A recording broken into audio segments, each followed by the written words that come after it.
Na sessão desta terça-feira, 3 de junho, a deputada Luciane Carminati ocupou a tribuna para divulgar os investimentos que o presidente Luiz Inácio Lula da Silva anunciou durante visita ao porto de Itajaí na semana passada.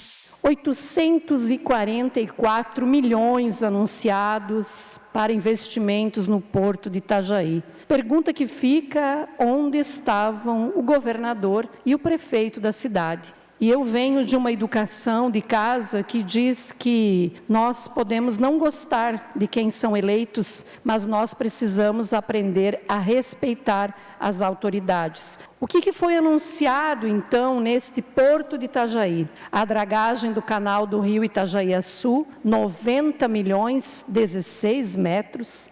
O aumento do canal vai permitir receber navios ainda maiores. A retirada do casco, 23 milhões. A readequação do mole de Navegantes, estava lá o prefeito de Navegantes, 64 milhões. Obras na bacia de evolução, 68 milhões. Adensamento, 45 milhões. Requalificação elétrica e iluminação, 20 milhões. Contenção da margem do canal, 67 milhões. O que também foi anunciado, um novo scanner de raio-x, 12 milhões, pier dos navios cruzeiro, 300 milhões, 65 milhões para o sistema de tráfego naval, mais segurança e inteligência artificial, 30 milhões para monitoramento rodoviário e mais 30 milhões para modernização dos GATs e integração com a Receita Federal. O deputado Mário Mota criticou a demora na realização das obras na Escola de Educação Básica Aderbal Ramos da Silva, no bairro Estreito, em Florianópolis. O projeto foi elaborado ainda em 2011, mas a primeira tentativa de execução só ocorreu em 2018, 7 anos após. Desde então, a obra foi marcada por paralisações, contratos anulados e rescindidos, revisões técnicas e sucessivos atrasos nos prazos. Enquanto discutimos contratos aditivos e cronogramas, a realidade permanece viva no Aderbal. Alunos seguem em salinhas improvisadas com drywall, que separaram um grande auditório em 4, 5 pequenos cubículos sem ar-condicionado, mesmo com o calor, e alunos do ensino médio, do novo ensino médio, sem um laboratório à sua disposição. Eu protocolei uma indicação ao governo do Estado solicitando um esforço redobrado para garantir que não haja mais atrasos no Aderbal e que a obra seja, enfim, concluída dentro do novo prazo estabelecido, 26 de setembro de 2025. O deputado Júnior Cardoso defendeu a posição do governador Jorginho Melo, que não compareceu à cerimônia no porto de Itajaí com a presença do presidente Lula. Aí vai um moço bonito lá, não sei se o nome dele é Silvio, e começa a falar meio embargado no microfone. Presidente, eu não estou com tristeza, porque o governador não veio aqui ver o senhor. Que governador tem que vir aqui? Itajaí, sabe? Aquecer, sabe? Aquilo que foi roubado de Santa Catarina, dos itajaienses, que é a autoridade portuária, que foi transferida para São Paulo, como se aqui não tivesse pessoas competentes para administrar o porto. É mais uma gambiarra. 844 milhões de reais. Olha que coisa maravilhosa. Como se esse dinheiro viesse. Anunciou recursos para as fragatas, e a fragata vai parar, vai naufragar porque falta dinheiro. E aí vem dizer o quê? O estado de Santa Catarina, só no primeiro ano do governo do governador, o grande governador Jorginho Melo, economizou R$ 1 bilhão.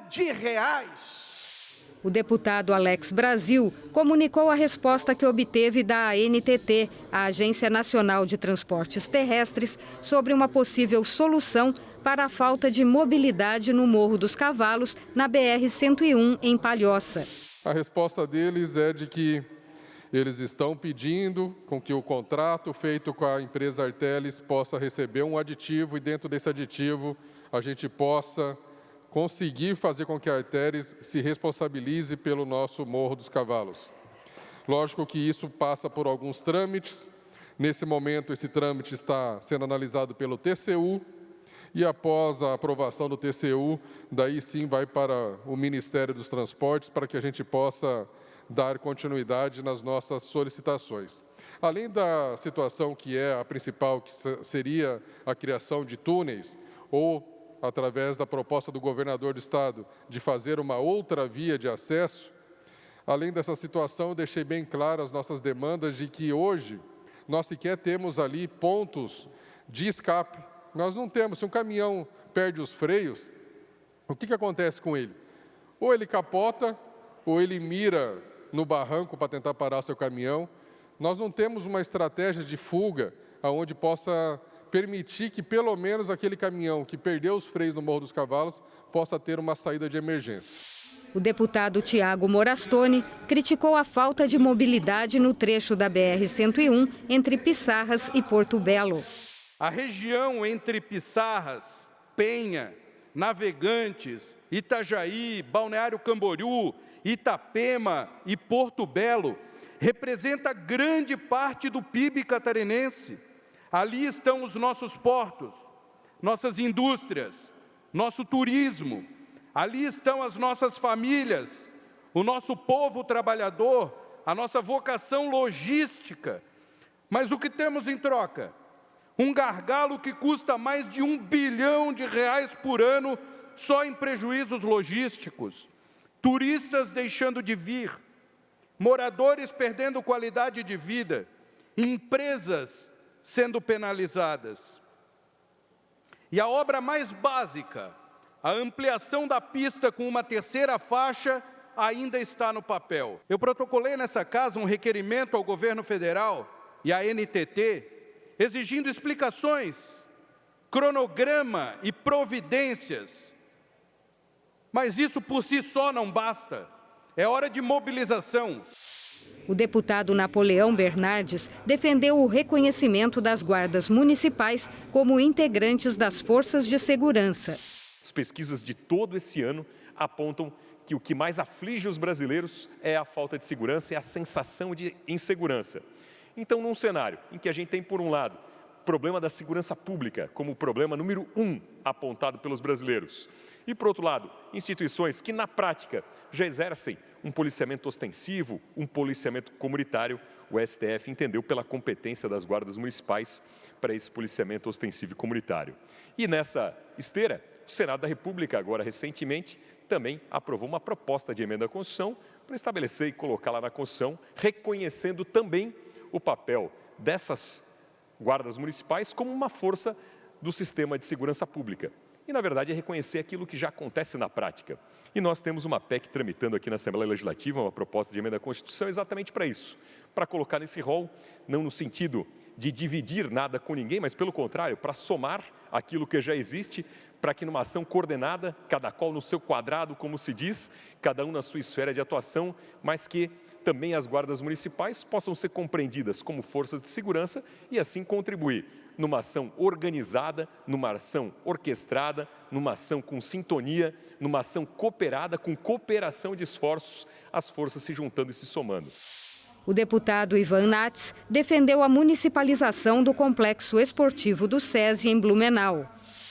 O trabalho da bancada parlamentar, dos deputados estaduais, é que fez com que essa estrutura do SESI fosse entregue para o município do SESI, para o município de Blumenau, gratuitamente. Gratuitamente. Os deputados é que fizeram isso. O deputado Napoleão, o deputado Ivan Nats, o deputado Marco da Rosa e o ex-deputado Egídio. E amanhã nós vamos votar aqui o PL 282 de 2025, que vai oficializar a entrega do SESI gratuitamente para a Prefeitura de Blumenau. Então eu queria dizer isso, que essa luta do SESI nasceu aqui nessa Assembleia, foi construída por esses parlamentares e se resolve amanhã com o voto desses mesmos parlamentares. O deputado Antídio Lunelli comemorou o crescimento da economia catarinense.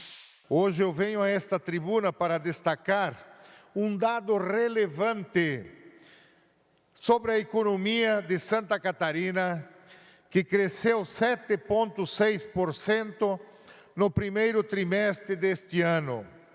É mais do que o dobro da média nacional, prezadas senhoras, prezados senhores, que ficou com 3,7%. A indústria, mais uma vez, puxou este crescimento com a alta de 8,5%, mas é fundamental destacar também o papel do agronegócio. O agro catarinense não para de evoluir.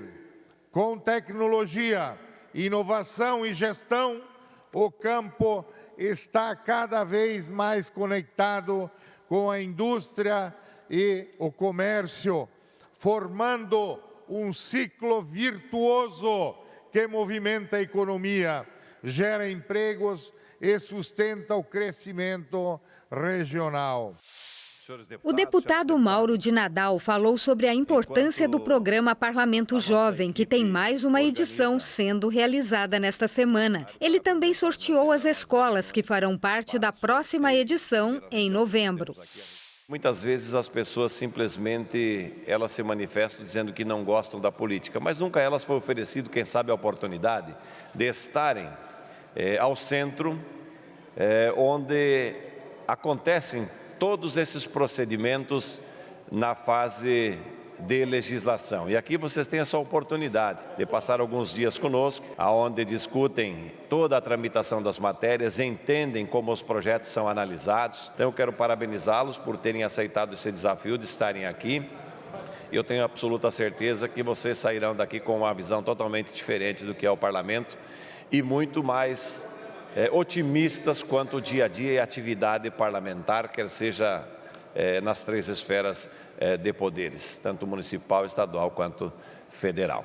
Então nós vamos fazer o sorteio. Palhoça, Escola de Educação Básica João Silveira, é isso? Então vamos para a próxima, que é a região do Planalto Serrano. A escola sorteada foi de Correia Pinto, Colégio Motivação. Região Oeste, a Escola de São Miguel do Oeste. É lá na minha região, lá do extremo oeste. Escola de Educação Básica São Miguel. De Fraiburgo, Escola de Educação Básica São José. A Escola de Ituporanga, Escola de Educação Básica Aleixo de la Justina. Município de Laguna, sorteado foi o SEDUP. Região do Planalto Norte, município de Mafra, Colégio Mafrense. E a última região Nordeste, município de Joinville, Escola de Educação Básica Presidente Médici. A deputada Ana Campanholo criticou ações da prefeita de Balneário Camboriú, Juliana Pavan. Se a prefeita Juliana Pavan é tão de direita como dizia na eleição, motivo pelo qual as pessoas confiaram e votaram nela, por que ela está empoderando entre os seus quadros de secretários uma porta-voz do aborto? Uma abortista, uma feminista radical, essas feministas que não veem a hora das crianças serem abortadas. Eu estou me referindo necessariamente à secretária de comunicação, a secretária de comunicação escolhida pela prefeita Juliana Pavan. Essas aqui são as matérias feministas e abortistas publicadas pela jornalista de esquerda contratada pela Juliana Pavan. E a Juliana Pavan, a prefeita, ela não somente contratou essa feminista, essa esquerdista, para ocupar o cargo de secretária de comunicação. Não é suficiente. Ela também fez uma alteração administrativa, elevando o setor de comunicação, que antes tinha alguns cargos, ao patamar de primeiro escalão. O deputado Sargento Lima demonstrou preocupação com a greve dos auditores fiscais da Receita Federal, que já dura 6 meses. Desde o início dessa paralisação da Receita Federal, deixamos de arrecadar 14 bilhões de reais. Esse já é o prejuízo causado por essa greve.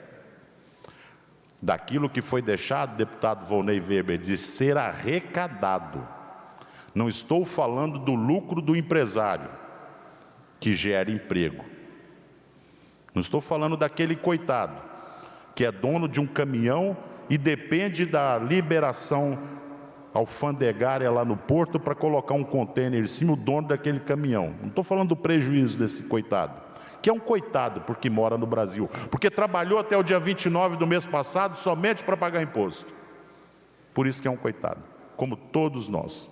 Coitado do povo brasileiro. A perspectiva é que até dezembro, se persistir essa operação tartaruga, deputada Ana Campanholo, chegaremos a um prejuízo de 40 bilhões de reais. O deputado Volney Weber destacou, entre outros temas, uma possível revisão do plano de manejo da área de proteção ambiental da Baleia Franca. Há anos, famílias inteiras vivem sob o peso de restrições arbitrárias, impostas sem diálogo, sem critério técnico claro, sem respeito por quem habita, trabalha e cuida dessa terra por décadas e décadas, inclusive muito antes da instalação da APA da Baleia Franca. Vale lembrar que ali tem pessoas e residências consolidadas. Temos ali loteamentos também consolidados que nasceram em 1960, 70, 80. Não é possível deixarmos famílias desamparadas sem perspectiva de futuro, tendo que abandonar suas casas por conta do corte de luz e por uma questão de um limite da APA da Baleia Franca.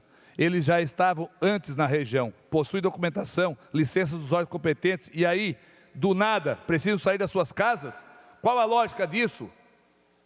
A hora de rever a APA da Baleia Franca. Essa é a hora de rever a APA da Baleia Franca, de ouvir quem mora ali, de construir um modelo que respeite tanto a natureza quanto a vida humana. Vamos juntos, gente, buscar soluções reais, justas e equilibradas para a nossa gente.